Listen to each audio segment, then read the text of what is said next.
Hola a todos, bienvenidos a esta ponencia de una educación claretiana en tiempo y sociedad, en un tiempo y una sociedad de profundo cambio.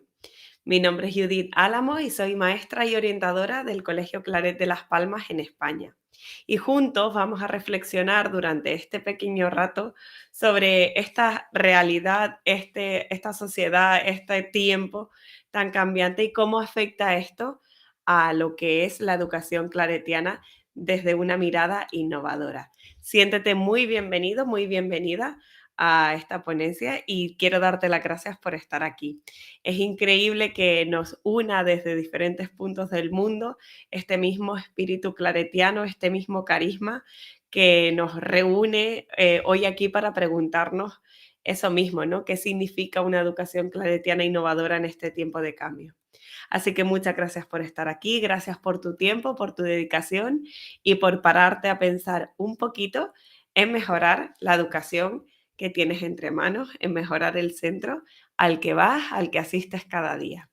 Los objetivos de esta ponencia son tres. El primero es reflexionar sobre los tiempos y las sociedades en profundo cambio. El segundo es vislumbrar algunos desafíos sobre los que trabajar en la escuela actual y cómo aterrizamos todo esto en nuestro centro claretiano.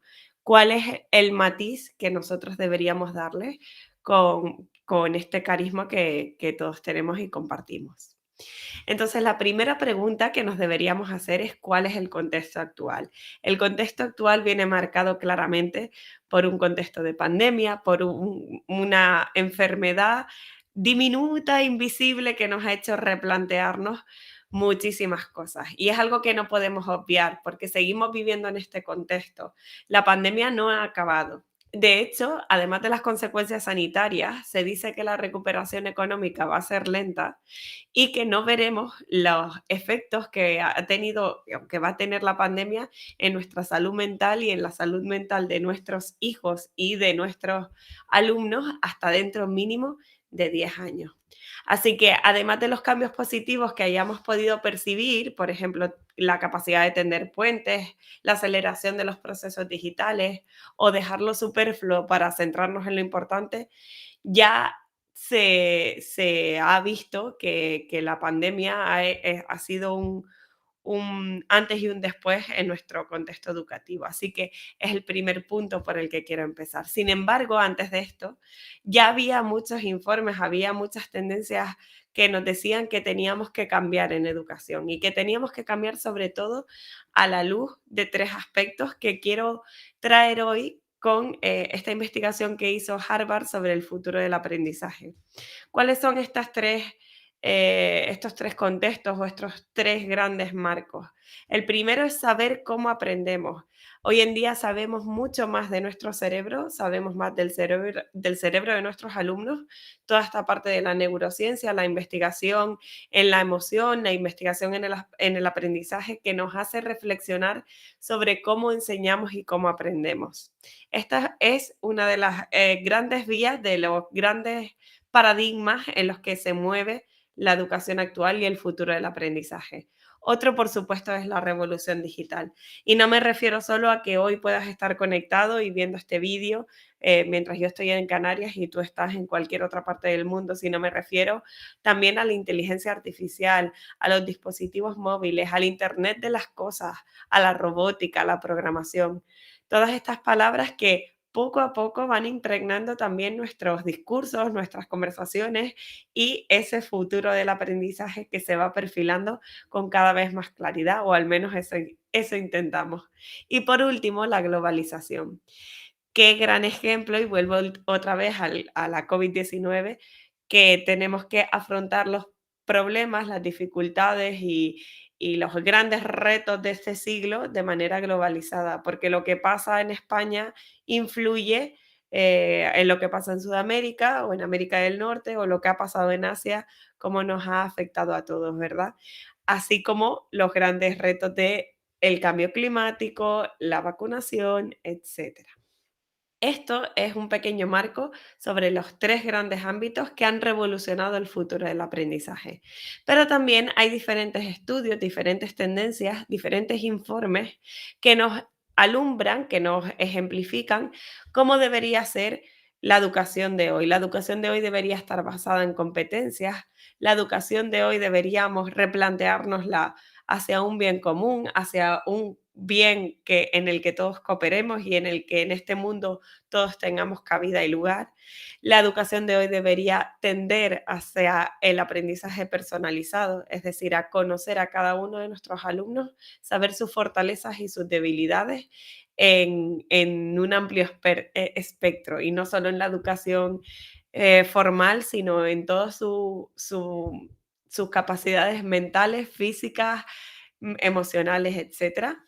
Y también deberíamos investigar sobre cuál es la naturaleza del aprendizaje, es decir, cuáles son esas prácticas educativas que nos ayudan a realmente tener éxito en la educación. Todo esto nos da este contexto internacional, todos estos informes hablan, huelen y repiten palabras de sociedades complejas, globales, digitales, interconectadas. Hablan de competencias, de comunicación, de pensamiento crítico, de aprendizaje para toda la vida, de saber generar esa curiosidad, no para que el alumno sea un producto del colegio, sino para que el alumno sea el protagonista y que podamos empoderar sus capacidades y que salgan de nuestros sistemas educativos conociéndose y conociendo qué pueden aportar a su sociedad, a su contexto, etcétera. Quizás esto nos lleva a plantearnos entonces, oye, ¿qué desafíos son los que nos encontramos en la escuela? ¿Cómo podemos abordar estos cambios? Y aquí la Madre Montserrat del Pozo, conocida en España por el impulso de cambio en sus colegios desde hace más de 20 años, nos ejemplifica que debemos tener esta actitud, la actitud que vamos a ver en el siguiente vídeo, que es la de construir el avión mientras volamos. Some people like to climb mountains. I like to build planes in the air. I grew up wanting to be on a wing, wanting to be up this high. Esto Sometimes the significa temperature up at altitude el is 60 manejar la below. incertidumbre, It's brisk, it's el ir refreshing. construyendo el avión mientras volamos, porque nuestro cole no para. Nosotros tenemos que seguir dando el mejor servicio mientras el avión vuela, los tiempos cambian, viene la COVID, nos adaptamos a los nuevos informes, a trabajar por competencias, a trabajar con diferentes valores, a trabajar en cooperativo, de manera más comunicativa, etcétera. Y eso significa hacer el avión mientras volamos, como nos decía la Madre Montserrat. Y hay 3 claves imprescindibles para construir este avión, para que este baile educativo entre las familias y los colegios sea beneficioso, sea bueno para los alumnos. La primera de las claves es el liderazgo. En este encuentro hay muchos directores, hay muchas personas con cargos intermedios en los centros, equipos de titularidad, y todos ellos de alguna u otra manera lideran en su aula, en sus equipos, en sus claustros, y todo eso está bien. Todos estamos en este interminable proceso de involucrar a otros, ¿verdad? Como este barquito que vamos marcando la estela. Sin embargo, no hay mayor reto que el propio liderazgo, que el autoliderazgo. Saber cómo soy yo como líder, como persona implicada en este centro educativo, para ayudar a otros a cumplir el sueño del colegio. ¿Cómo potenciamos este liderazgo? Rosabeth Moskander nos muestra algunos elementos sobre los que reflexionar en relación al liderazgo. Y nos habla sobre tener una mentalidad ganadora, sobre tener buenas expectativas, ponernos esas gafas de buenas expectativas ante nuestros equipos, ante nuestros alumnos, etcétera. También dice que esta mentalidad ganadora, esto de ganar, también requiere un trabajo duro. Es decir, nosotros como docentes, como personas implicadas en la educación, debemos trabajar y ser cada vez más profesionales. Esto no quiere decir ser súper ambiciosos en el ámbito, que a lo mejor también, sino es ser capaz de mejorar un 1%, unas mejoras marginales pequeñas cada año, cada mes, cada día. Saber que todo es un proceso y que las mejoras en los colegios vienen poco a poco.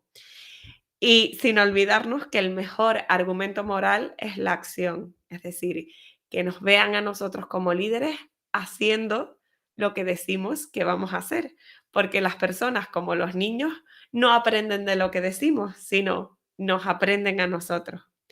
Habla también del talento, de la importancia del equipo, de no olvidar los pequeños detalles y saber que se aprende más de ganar como equipo cuando perdemos, cuando afrontamos la derrota y el fracaso. Este es el primero de los elementos, el liderazgo. El segundo es enseñar y aprender. Estas dos palabras profundamente pedagógicas nos suponen una reflexión muy profunda. El desafío en nuestros centros ahora mismo es personalizar el aprendizaje, que sea más significativo, que tenga que ver con la pasión, con tiempos de calidad, con un público real, con desafíos. El premio Nobel de Economía, Herbert Simon, decía que el aprendizaje es el resultado de lo que el alumno hace y piensa, solo de lo que el alumno hace y piensa. Entonces nosotros como enseñantes, lo único que podemos hacer es ayudar a aprender, ayudar a aprender a aprender. La mayoría de las escuelas buscan este desafío, saber cómo aprenden nuestros niños, saber cómo aprenden nuestros adolescentes y acompañarles en ese proceso.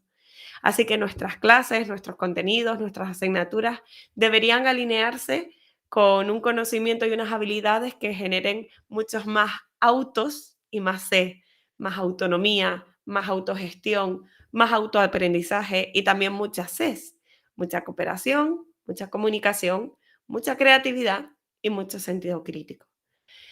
Ruiz, en su investigación sobre los 4 grandes ámbitos que cambiar en la escuela, nos dice que deberíamos cambiar el currículo, la metodología y la evaluación, la organización y la planificación del centro, los roles del alumnado y del profesorado y los espacios y los tiempos. Y cualquier cuestión que toquemos de estas 4 va a influir en las otras 3. Si yo quiero cambiar el currículo, quiero cambiar mi aula, tengo que repensar en los espacios y en los tiempos. Y tengo que repensar también en el rol que tengo como profesor y en el rol que van a seguir nuestros alumnos.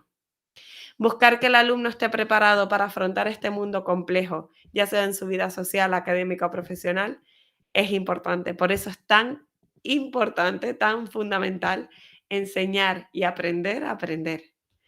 El tercer ámbito que podemos indagar para dar respuesta a estos desafíos es la formación constante. Quizás por lo que veíamos al principio, porque nuestro contexto cambia, porque vemos cómo el ser humano investiga, va más allá, innova y cosas que pensábamos hace 10 años, a lo mejor ahora las vemos súper normalizadas, como es poder contactar con otra persona en otro punto del planeta o tener internet en nuestro bolsillo. Así que la formación constante debería ser otra de las claves en las que indaguemos, en las que reflexionemos para dar respuesta a esta pedagogía claretiana innovadora. Podemos ofrecer a los docentes mejorar en cualquiera de las habilidades en las que se dice que un buen docente tiene que ser. Pues que domine su materia, que conozca bien a sus alumnos, que responda a las necesidades de estos, que tenga estrategias metodológicas, que sepa generar un clima de aprendizaje en el aula, que tenga buenas herramientas de comunicación, que sepa preparar sus clases, que evalúe mejor, que colabore con otros y que celebre sus éxitos. La reflexión de este contexto y de estos desafíos nos va a llevar obligatoriamente a aterrizar en nuestro centro. Ahora quiero que pienses en tu cole, quiero que pienses en tu institución o en tu equipo y quiero que pienses en este contexto que te he invitado a pensar y en estos 3 grandes desafíos de liderazgo, de enseñar y aprender y de formación. ¿Por qué? Porque solo en nuestra vida, solo en lo concreto, se va a hacer real que realmente demos una respuesta de una pedagogía innovadora claretiana. ¿Cómo podemos hacer esto? Pues no olvidándonos de quiénes somos, de nuestros valores claretianos, de la integridad, de la interioridad, de la misión, de la familia, de no olvidarnos que nuestra primera llamada como centros es a una educación en la fe cristiana, de nuestra primera llamada a en nuestros centros es la acogida a los más desfavorecidos, es la atención a las familias y es la preparación y el apoyo a los agentes evangelizadores, es decir, a todos nosotros. Y otra manera de aterrizar es avanzar con lo que somos y con lo que tenemos ahora mismo. Y por eso te invito a ver esta pequeña parte de una película súper conocida y reflexionemos juntos.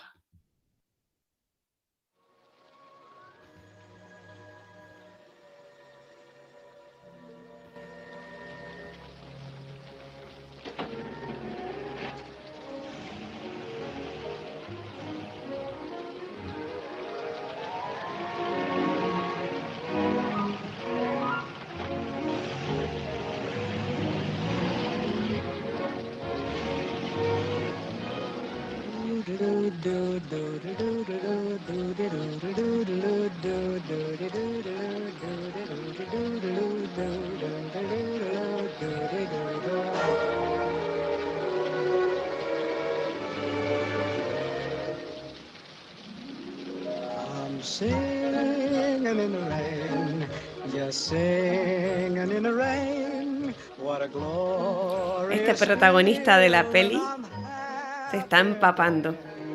Este protagonista está cantando, no lucha, se adapta y aprovecha lo que tiene. Aprovecha esa farola, ese paraguas. Él se empapa, se moja y cuando uno se moja a veces no le gusta, como a estos que acaban de pasar. Esta es una de las claves principales.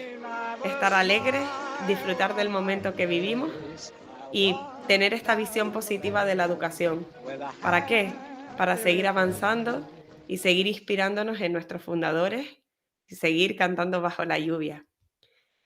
Espero que esta pequeña reflexión sobre la pedagogía claretiana en estos tiempos cambiantes te hayan ayudado a reflexionar, te hayan ayudado a profundizar en tu labor como educador, como educadora y te haya inspirado a movilizar algo de lo que eres, algo de lo que haces, algo de lo que tienes y que te permita construir una educación claretiana de calidad, haciendo el mejor homenaje a nuestros alumnos, que es mejorar cada día.